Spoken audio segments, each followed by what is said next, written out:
Ayan. Good morning po mga kasanay. Nandito naman po tayo sa isang tagpo na kung saan tayo ay magsasanay.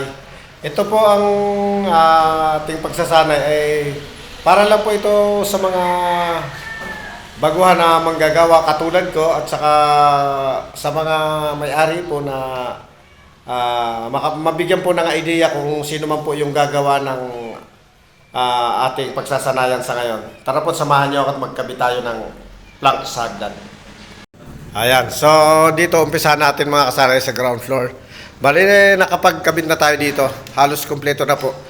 Isang piraso na lang po ang kulang nito dito kasi pinagsasalit-salit po natin mga kasanay para may natatapakan tayo sa habang gumagawa. Ayan po. Ito po yung landing mga kasanay pala, sorry. Ayan, ito po yung landing. Ayan, pati landing po, nilagyan natin ng planks. Tapos ito po yung kalahati nung inakyat natin mga kasanay papunta sa second floor. Ayan, kumpleto na po yung sa second floor natin na yan. Ay pangalawang part nung papuntang second floor. Ito po yung unang part ng papunta sa third floor. Bali, ito po yung kalahati niya. Ayan. So, ayan mga kasanay. Bali, papakita ko po sa inyo mga kasanay ngayon kung paano ko po hinahanda yung pagkakabit ng planks.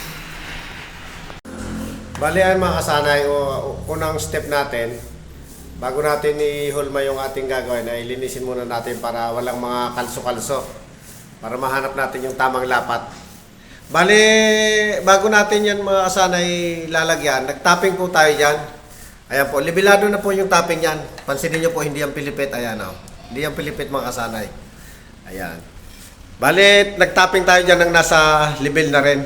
Para pagpatong natin ng planks, konting adjust na lang sa kung medyo may diferensya yung kahoy, konting grinder na lang po konti sa dito sa ating simento. Ngayon mga kasanay, hinulma muna natin yung ating kahoy kasi lalagay natin dun sa may poste. Yan. Tsaka ilalapat natin para kung kailangan may gagrinder rin tayo sa pagpapatungan. Kung halimbawang may mga kalso-kalso, malaman natin bago natin i-final yan. Ayan, lapat na. Okay na yan mga kasanay. Sunod na step natin dyan ay ito na mga kasanay. Yan. Pakuha natin yan dyan.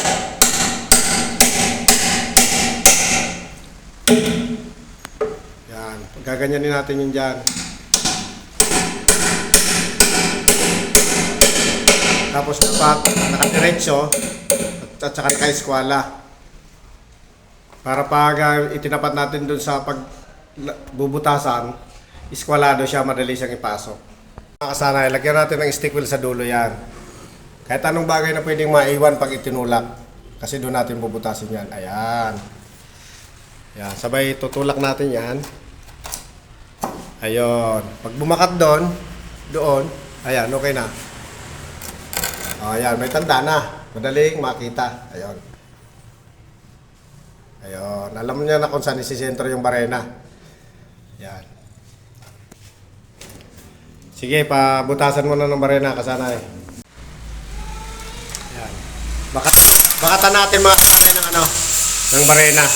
Ay, yung ating chipping gun para gitnang-gitna yung pagkakabutas ng barena.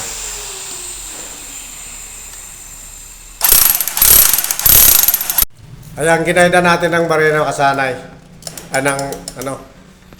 Hindi pa pala nakasaksak kasanay, pakasaksak nga. Para may guide yung dulo ng barena. Ayan. Ayan, barenahin natin ngayon kasanay. Hanggang doon sa lalim. Kung gano'n yung lalim na binigay natin.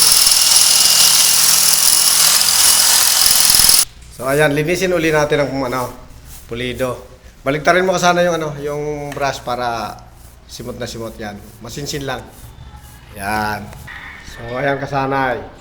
Lalagyan natin ng yan. Ng stick wheel. Ayan. Pupunuin natin yan para maganda yung kapit sa ilalim.